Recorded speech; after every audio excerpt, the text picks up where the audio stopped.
Assalamualaikum warahmatullahi wabarakatuh. Di sini kami dari kelompok 1 akan menjelaskan mengenai permasalahan disintegrasi di Indonesia.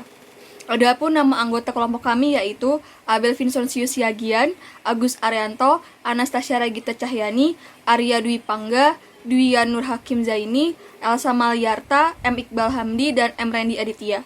Isu yang kami angkat dari materi ini yaitu mengenai bom bunuh diri yang terjadi di depan Gereja Katedral Makassar pada hari Minggu 28 Maret 2021 pada pukul 10.30 waktu Indonesia bagian tengah. Kejadian ini diduga dilakukan oleh dua pelaku yang berboncengan menggunakan sepeda motor dan merupakan anggota dari jaringan terorisme. Dari kejadian ini mengakibatkan 20 orang masyarakat dan petugas keamanan Gereja Katedral luka-luka serta ditemukan 2 orang tewas yang diduga sebagai pelaku. Isu ini merupakan salah satu permasalahan disintegrasi bangsa Indonesia karena dari kejadian ini dapat menyebabkan terjadinya perpecahan antar umat beragama. Sebelum melanjut ke pembahasan selanjutnya, saya akan menjelaskan tentang radikalisme dan terorisme. Menurut BNPT, radikalisme merupakan suatu sikap yang mendambakan perubahan secara total dan bersifat revolusioner dengan menjungkir-balikan nilai-nilai yang ada secara drastis dengan kekerasan. Sedangkan terorisme, menurut Undang-Undang Nomor 15 Tahun 2003 tentang pemberantasan tindak pidana terorisme, terorisme adalah setiap tindakan dari seseorang yang dengan sengaja menggunakan kekerasan atau ancaman kekerasan yang menimbulkan suasana teror atau rasa takut terhadap publik secara luas. Nah, selanjutnya ada hubungan radikalisme dan terorisme. Radikalisme memiliki keterkaitan yang kuat dengan terorisme. Kedua hal ini merupakan suatu tindak kekerasan yang mengancam kehidupan manusia.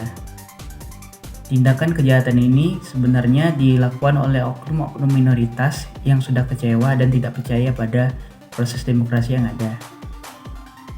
Mereka ini menginginkan adanya perubahan politik dan sosial secara drastis dengan menggunakan kekerasan. Sedangkan agama dijadikan sebagai fondasi yang dipahami secara ekstrim.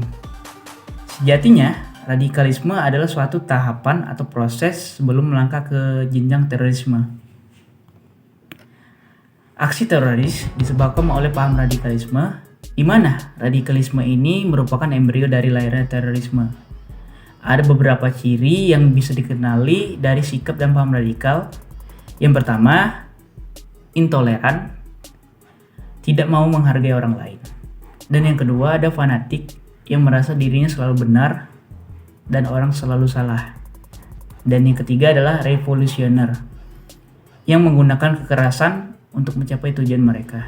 Penyebab timbulnya terorisme dan radikalisme yaitu karena kemiskinan, salah berkomunitas, dampak globalisasi, dan pendistribusian wewenang tidak merata. Kenapa kok kemiskinan menjadi salah satu penyebab terorisme dan radikalisme? Rakyat miskin yang sebagian besar memiliki tingkat frustasi tinggi, tentu mudah ditawarkan alternatif-alternatif lainnya dalam menjalani kehidupan mereka. Angka kemiskinan tinggi sekali, dan orang-orang miskin yang merasa terasingkan juga menjadi salah satu alasan untuk menjadi teroris. Tuntutan gaya hidup atau ekonomi di zaman sekarang menjadi salah satu alasan untuk mereka terjun ke sana. Tingginya gaji, bonus yang dikeluarkan oleh kelompok teroris tersebut menjadi daya tarik tersendiri bagi calon teroris. Banyak masyarakat yang memilih kerjanya simpel, namun mendapatkan uang yang banyak. Di sini saya akan menjelaskan tentang pendistribusian wewenang tidak merata, yang dimana pendistribusian wewenang ini tidak merata dikarenakan adanya korupsi, ketidakadilan, bantuan sosial yang tidak merata, dan juga masih adanya penyalahgunaan jabatan yang dilakukan oleh pejabat pemerintah.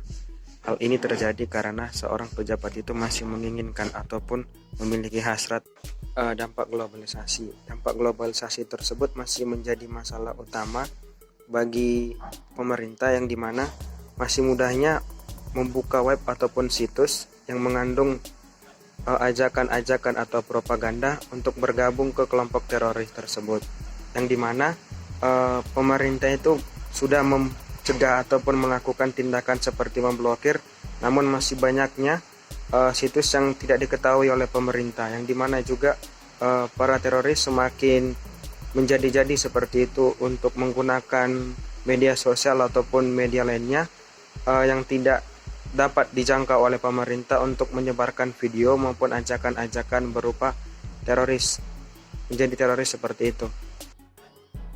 Penyebab terjadinya permasalahan yang terakhir yaitu salah dalam berkomunitas.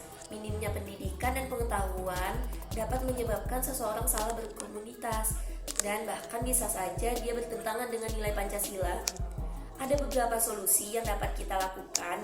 Yang pertama dengan meningkatkan nilai-nilai Pancasila, meningkatkan pendidikan, meningkatkan kesejahteraan, dan yang terakhir memanfaatkan globalisasi.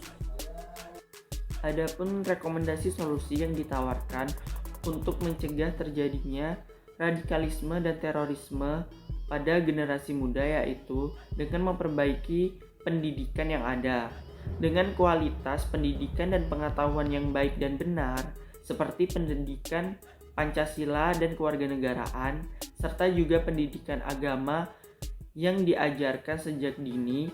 Hal ini dapat membangun rasa nasionalisme dan cinta terhadap ideologi bangsa sendiri.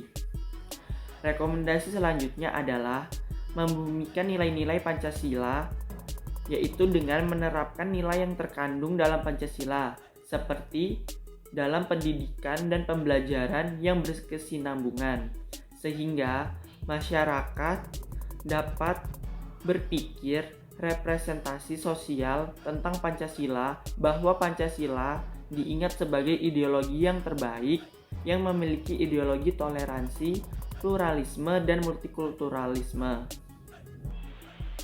Solusi selanjutnya yaitu memanfaatkan globalisasi.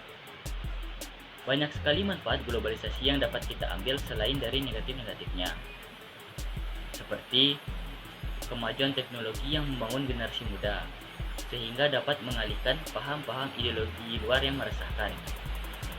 Solusi yang terakhir yaitu kesejahteraan.